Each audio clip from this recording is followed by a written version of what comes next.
बिस्मिल्लाहिर्रहमानिर्रहीम।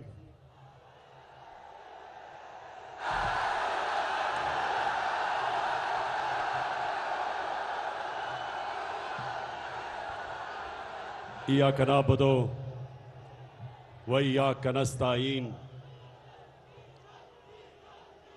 सबसे पहले कमालिया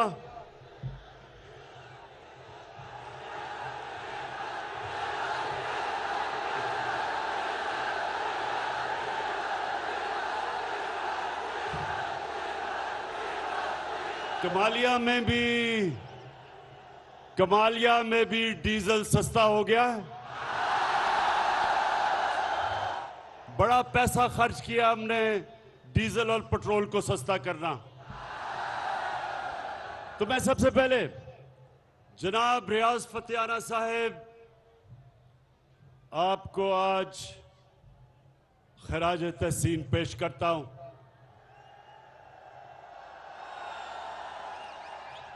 माशाअल्लाह, मैं नहीं समझता था कि कमालिया में इस तरह का पंडाल आप भरेंगे जिसमें नौजवानों के अलावा हमारी बहनें, हमारी ख्वातीन भी आएंगी। आपको मैं मुबारक देता हूं।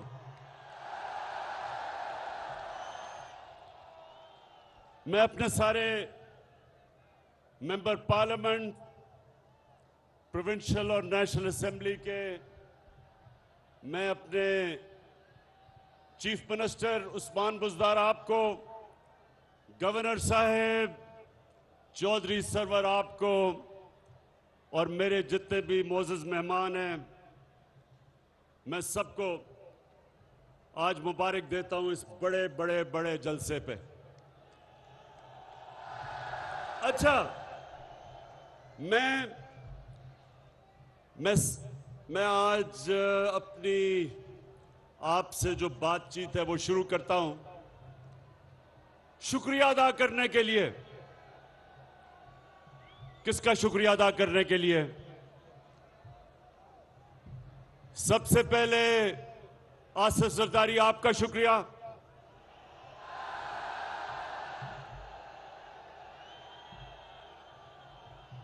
उसके बाद जिसकी कीमत नीचे आ गई है डीजल, उसका शुक्रिया।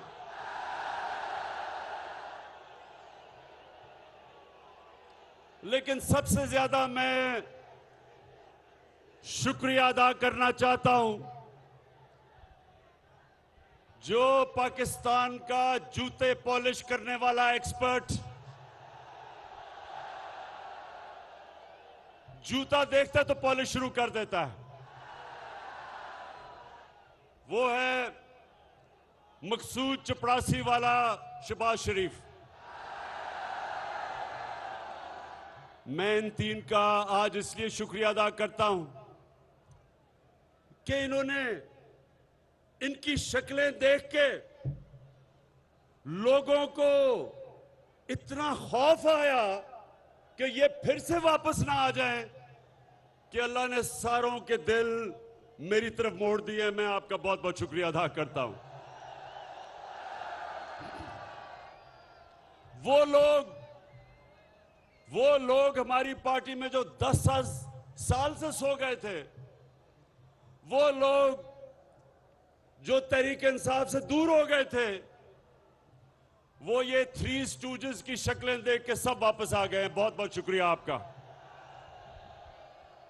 लेकिन मेरे पाकिस्तानियों, कमालिया के बाशऊर लोगों, मेरा आज का यहां आने का सबसे बड़ा एक मकसद है।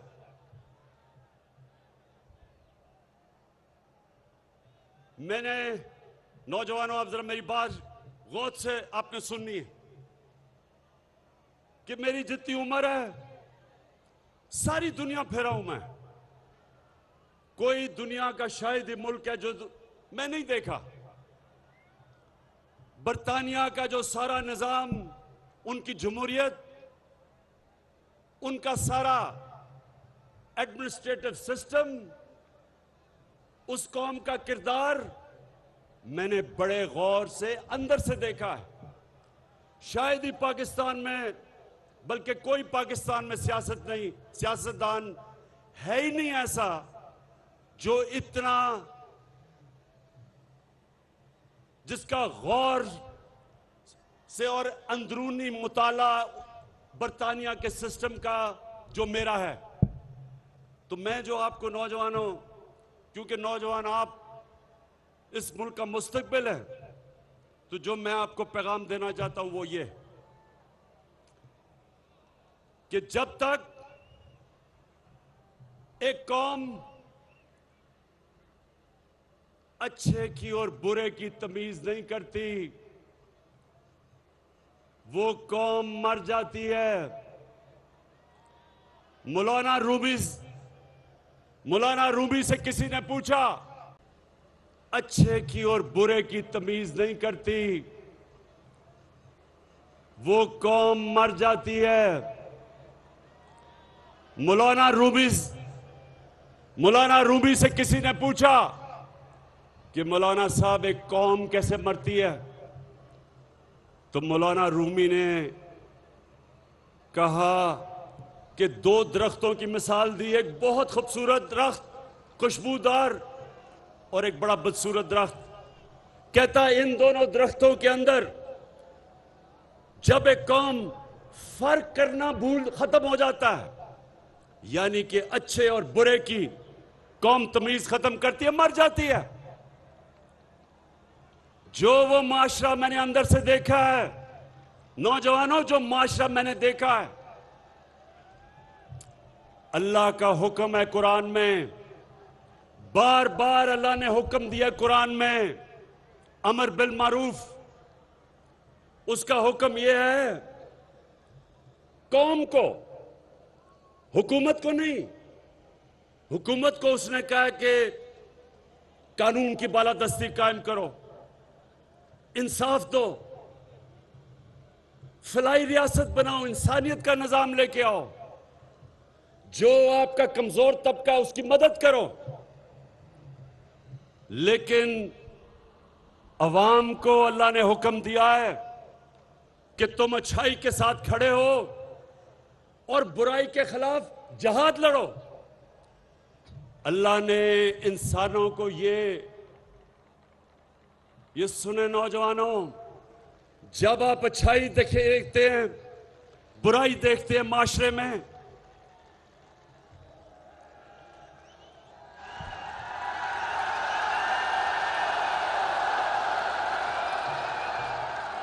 जब आप माशरे में अच्छाई और बुराई देखते हैं, तो अल्लाह ने आपके हाथ में यह फैसला नहीं छोड़ा कि मैं ना अच्छाई की तरफ ना बुराई की तरफ, मैं न्यूट्रल हूं।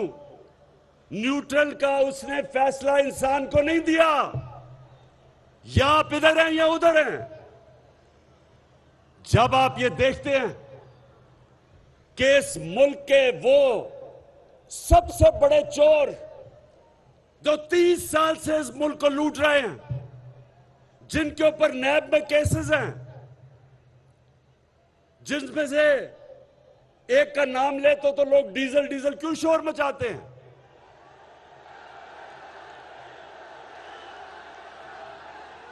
लोग इसलिए शोर मचाते हैं कि सियासत करते हो इस्लाम के नाम पे और अपना जमीर बेचते हो डीजल के परमिट के ऊपर। दूसरी तरफ इस मुल्क की बड़ी बीमारी जरदारी, अरबों रुपए के इसके ऊपर नैब में केसेस हैं। और कौन से केसेस हैं? फेक अकाउंट्स के, जाली अकाउंट्स, इन्होंने चोरी का पैसा जाली अकाउंट्स में डाल के बाहर भेजा। अरबों रुपए के केसेस पड़े हुए नैब में। और तीसरा, चेरी ब्लॉसम्स। आपको पता है चेरी ब्लॉसम ज्यादा, जूता ज्यादा चमकता है उससे। तो चेरी ब्लॉसम शरीफ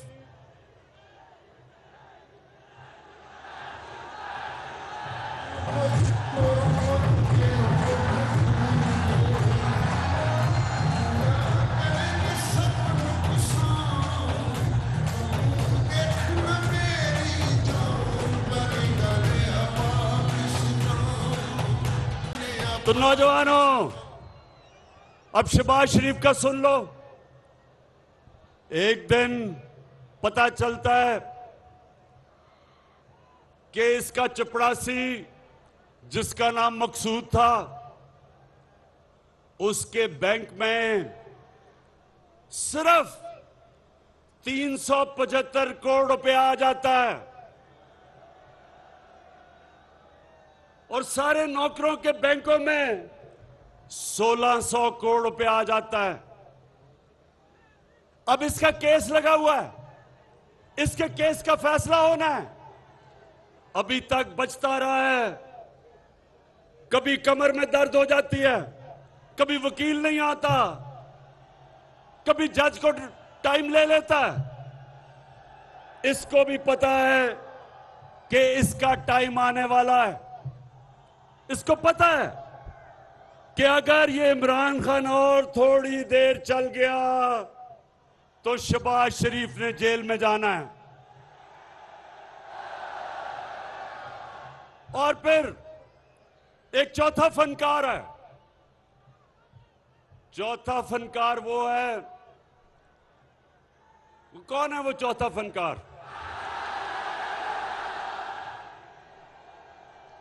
लंदन में बैठा हुआ है। उसका, अब जरा उसका सुनो, उसका केस क्या है? पहले तो अदालत से वो मुजरिम करार दे दिया गया। उसकी बेटी के नाम पे पैनामा पेपर के इंकशाफ में पता चला कि 4 बड़े बड़े अरबों रुपए के लंदन के सबसे महंगे इलाके में 4 बड़े बड़े महलात उसकी बेटी के नाम पे निकल आया। हमने तो नहीं निकाले, पैनामा पेपर के अंदर आ गया। अब उसका भी केस चल रहा है। तो ये सारे नैबज़दा इकट्ठे हुए, इन सारों ने मिलके कहा कि देखो, पहले तो हमने सोचा था कि इमरान खान अभी गया, जब हमारा मुल्क आए तो दिवालिया निकला हुआ था। सारों ने कहा कि तुम मुल्क को निकाल ही नहीं सकता। वो मुल्क निकल गया। फिर कोरोना आ गया। जब कोरोना आया,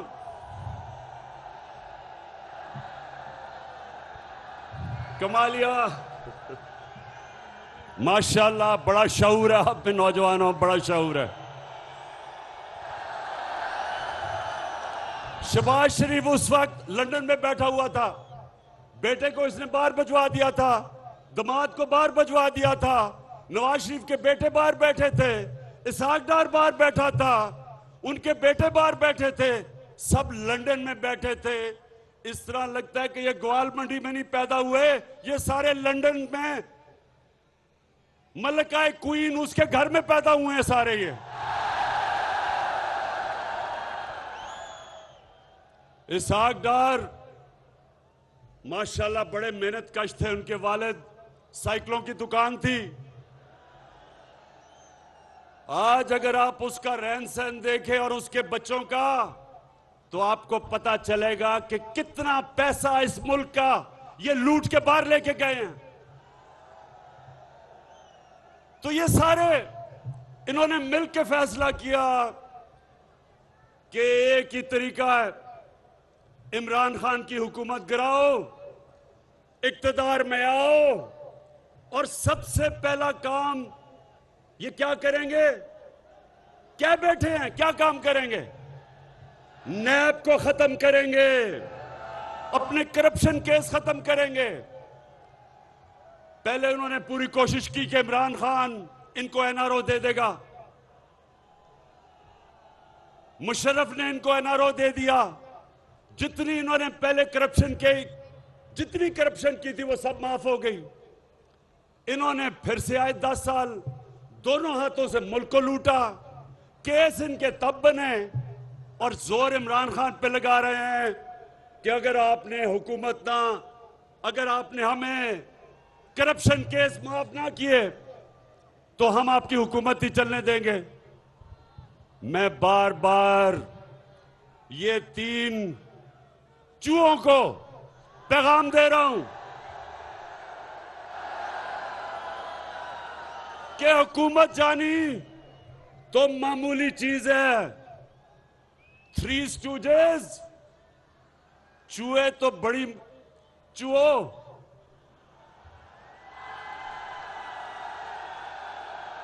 हुकूमत जानी तो मामूली चीज है, मेरी जान भी चली जाए तुम्हें मैं कभी नहीं छोड़ूंगा। कमालिया, तो इनकी कोशिश क्या है? इनकी कोशिश है कि ये हुकूमत कराएं, इक्तदार में आए, नैब को खत्म करें, करप्शन केसेस खत्म हों, और जब भी करप्शन केसेस खत्म होंगे वो भगौड़ा जो लंदन बैठा है वो जल्दी जल्दी पाकिस्तान वापस आएगा। और वो वापस आके क्या करेगा? वो सबसे, ये सुन लो मेरी कौम, इसने करना क्या आके, ये नंबर वन चीज क्या करेगा आके, ये आते साथ ही पहले इलेक्शन कमीशन तो इसके कंट्रोल में है, अखबारों के अंदर पैसा चलाएगा, लिफाफा सहाफत इसने शुरू की थी जब ये पहली दफा चीफ मिनिस्टर बना, इसने मीडिया को पैसा चलाना है, इलेक्शन कमीशन पहले इसके साथ है, इसने उसके बाद सुन लो ये उसके बाद ये पाकिस्तान की अदलिया के ऊपर हमला करेगा, क्योंकि जो करप्ट आदमी होता है वो कभी आजाद अदलिया को चलने नहीं देगा। ये वाहिद जमहूरियत के अंदर ये पहली दफा हुआ होगा कि डंडों से इन्होंने सुप्रीम कोर्ट के ऊपर हमला किया और सज्जाद अली शाह को भगाया और फिर ब्रीफ केस दिए जजेस को। इसकी पुरानी आदत, ये सुने जरा, मैं नौजवानों आपको बताऊं, क्योंकि मैं तो नवाज शरीफ को तब जानता था जब बेचारा पूरी कोशिश कर रहा था क्रिकेट खेलने की, और जब क्रिकेट भी खेलता था मैं, और ये सब पता चलवा लें आप, ये जमखाना में क्रिकेट खेलता था, क्रिकेट भी खेलता था अपने अंपायर खड़े करके। एक अंपायर चीफ सेक्रेटरी होता था, दूसरा अंपायर लाहौर का कमिश्नर होता था, और उधर भी रोंदी मारता था, आउट हो जाता था अंपायर, नॉट आउट दे देते थे। ये कभी कोई मैच अंपायर को मिला के नहीं खेला आज तक। उसके बाद इसने सहाफत पे पैसा चलाया, इसने जजेस खरीदे, इसने लाहौर के एलडीए के प्लॉट्स दे के जजेस को खरीदा, इसने छांगा मांगा की सियासत शुरू की, मेंबर ऑफ पार्लियामेंट की कीमत लगाई, उनको छांगा मांगा के रेस्ट हाउस में बंद किया। इसलिए बंद किया कि दूसरी तरफ भी बोली लग रही थी। यानी भेड़ बकरियों की तरह पहली दफा पाकिस्तान के सियासतदानों ने अपने आप को बेचना शुरू किया। ये नवाज शरीफ ने शुरू किया, तो ये अब आएगा, ये अदलिया के ऊपर हमला करेगा। अभी से ये अदलिया को तकसीम कर रहा है, अभी से सुप्रीम कोर्ट के अंदर जजेस को अपने साथ मिला रहा है। ये कभी आजाद अदलिया को चलने नहीं देगा, क्योंकि इसने अपने केसेस खत्म करने हैं। और फिर ये सुन लो, जो अगला हमला करेगा, ये इसका अगला हमला होगा पाकिस्तान की फौज के ऊपर। अभी तक जितने भी आर्मी चीफ आए हैं सबके साथ इसके इख्तलाफात हुए। खुद पहले आर्मी चीफ बनाता है, उससे इख्तलाफ क्यों होता है? अब मुझे बताओ नौजवानों, क्यों इसका आर्मी चीफ के साथ इख्तलाफ होते हैं? इसलिए कि आर्मी के पास जो एजेंसीज हैं उनको सबसे पहले पता चल जाता है इसकी चोरी का, और ये कंट्रोल करना चाहता है। बाकी इदारे कंट्रोल कर चुका होता है, फौज से इसको डर होता है, फिर इसकी पूरी कोशिश होती है फौज को कंट्रोल करने की। फिर इसका इख्तलाफ होते हैं आर्मी के चीफ के साथ, और फिर ये छुप छुप के पिछले दौर में नरेंद्र मोदी से मिल रहा था। बरका दत्त अपनी किताब में लिखती है कि नेपाल में जनाब नरेंद्र मोदी और नवाज शरीफ छुप छुप के मिल रहे थे, जैसे कि कोई रोमांस चल रहा है इनके बीच में। और वहां वो लिखती है अपनी किताब में कि छुप के क्यों मिल रहे थे, क्योंकि नवाज शरीफ को अपनी फौज से डर लग रहा था। तो कमालिया और मेरे पाकिस्तान के लोग जो आप देख रहे हो, ये जो डॉन लीग्स थी वो क्या थी? हिंदुस्तान को पैगाम पहुंचा रहे जी कि मैं तो दोस्ती करना चाहता हूं, फौज नहीं मानती। उधर से जरदारी, उसने क्या किया? मेमो गेट क्या था? हुसैन हक्कानी उसका एम्बेसडर अमेरिकनों को कहता है कि जनाब आसिफ जरदारी को पाकिस्तानी फौज से बचा लो। ये हैं वो लोग। मेमो गेट क्या था? हुसैन हक्कानी उसका एम्बेसडर अमेरिकनों को कहता है कि जनाब आसिफ जरदारी को पाकिस्तानी फौज से बचा लो। ये हैं वो लोग जो अपने पैसे के गुलाम हैं। ये कभी आपके लिए आजाद फॉरेन पॉलिसी नहीं बना सकते। शहबाज शरीफ ने जब कहा कि पहले तो उसने कहा कि जी इमरान खान को यूरोपियन यूनियन के एम्बेसडर्स की तनकीद नहीं करनी चाहिए थी। क्यों नहीं करनी चाहिए थी शहबाज शरीफ? उन्होंने प्रोटोकॉल तोड़ा था। कभी भी एम्बेसडर्स इस तरह की स्टेटमेंट नहीं देते। और दूसरी चीज, जो यूरोपियन यूनियन की काउंसिल का प्रेसिडेंट, उसने मुझे कॉल किया। उसने कहा इमरान खान, हम तुम्हारी मदद चाहते हैं कि रूस की और जो यूक्रेन की लड़ाई है, तुम्हारी तरह के लीडर हम चाहते हैं जो बीच में पड़ के अमन लेके आए। शहबाज शरीफ जूते पॉलिश करने वालों को ये नहीं पूछते, लोग उनकी इज्जत नहीं करते। और फिर शहबाज शरीफ ने कहा एब्सोल्युटली नॉट, इमरान खान को नहीं कहना चाहिए था। बताएं आप, इमरान खान को कहना चाहिए था या नहीं? शहबाज शरीफ एब्सोल्युटली नॉट क्यों कहा था इमरान खान ने? क्योंकि हमने अमेरिका की जंग में शिरकत की, उनको अपने बेसेस दिए। उन्होंने यहां से जब जंग की अफगानिस्तान में, हम शरीक हो गए। 80,000 पाकिस्तानी उन्होंने अपनी जान की कुर्बानी दी। हमारा कबायली इलाका उजड़ गया। कभी पूछे कबायली इलाके के लोगों से कि उनके ऊपर किस किस्म की क़यामत आई? 35 लाख लोगों ने नकल मकानी की उस जंग में हमने जब शिरकत की। उन लोगों से पूछे जिन्होंने नकल मकानी की थी। ज़कात देने वाले एकदम ज़कात लेने वाले बन गए। $100 अरब से ज्यादा मुल्क को नुकसान हुआ। तो शहबाज शरीफ मुझे बताएं क्या मिला पाकिस्तान को? हमने जब उनकी जंग में शिरकत की, क्या मिला पाकिस्तान को? हमें बुरा भला कहा गया, हमें कहा तुम दोगले हो। अफगानिस्तान में जब जंग नहीं जीती गई, पाकिस्तान को जिम्मेदार ठहराया। मैं ये कभी नहीं कहता कि हम किसी से अपने ताल्लुकात खराब करें। मैं कभी नहीं कहता कि हम अमेरिका या यूरोपियन यूनियन से अपने ताल्लुकात खराब करें, बल्कि अच्छे करने चाहिए। लेकिन शहबाज शरीफ, मैं ये कहता हूं कि ताल्लुकात अच्छे करने में और उनके जूते पॉलिश करने में बड़ा फर्क है। आप और आपका बड़ा भाई और आसिफ जरदारी ये हमेशा बाहर की कुव्वतों की गुलामी इसलिए करेंगे कि इनका अरबों रुपया चोरी का मुल्क से बाहर पड़ा है।